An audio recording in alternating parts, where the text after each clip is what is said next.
It's horrible.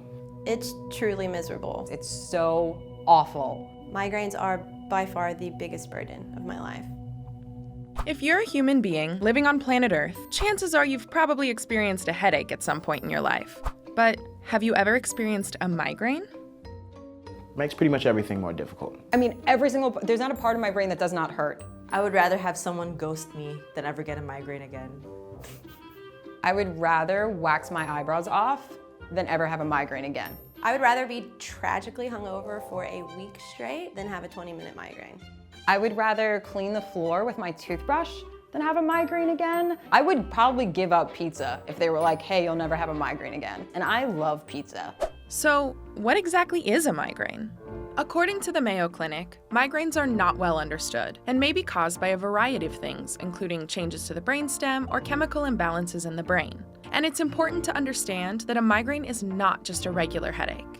Tension headaches are the most common, making up about 90% of the headaches that people experience, and they're usually described as causing mild to moderate pain. Migraines, while less common, are much more intense. Migraines are typically divided into two main categories, those with auras and those without.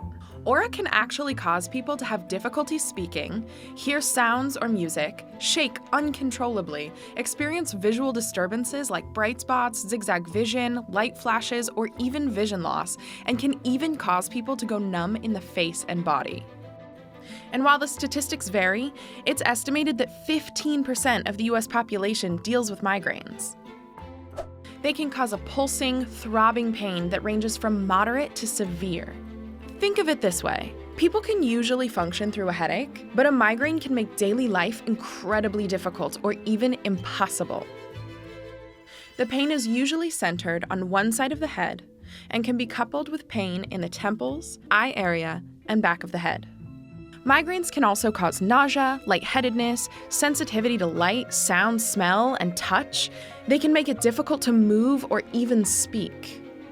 Migraines may even take you out of commission entirely and can last anywhere from 4 hours to 3 days. And even after it's over, a migraine can leave you feeling dizzy, confused, weak, and moody.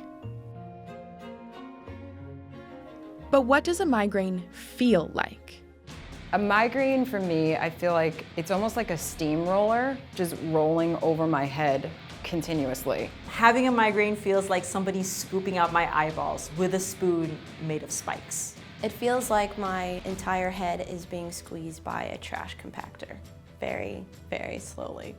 Kind of like having a lot of little angry men just stab you in the forehead with ice picks. But at the same time, you're also feeling like they're like hyenas ripping at each side of your head from both sides and pulling it apart while this elephant is sitting there. They hurt, like to the touch. Like if I can't like put makeup on, I can't like touch my eyes. When I have a migraine, my eyelashes hurt. You cry.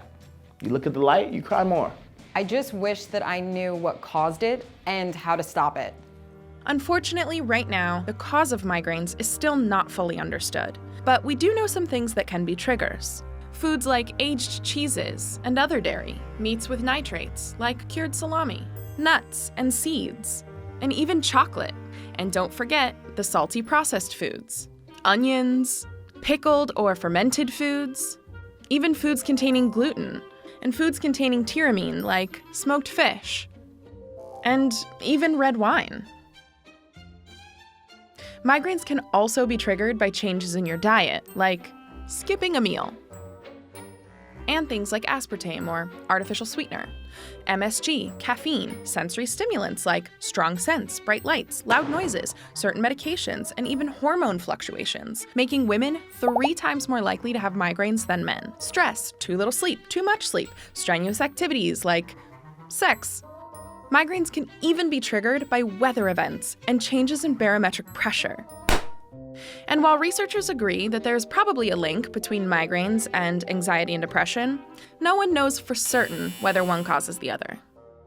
Though it's estimated that between 30 and 50% of people who have chronic migraines also experience anxiety, and about 40% have also dealt with depression. So once a migraine hits, effective treatment can really vary from person to person. But there are a few things you can do regularly to help prevent or relieve migraine pain, such as going to bed and waking up on a schedule, muscle relaxation and massage, acupuncture, yoga, and even meditation. And if you're someone suffering from migraines, you already know it sucks. But we want you to also know you are not alone.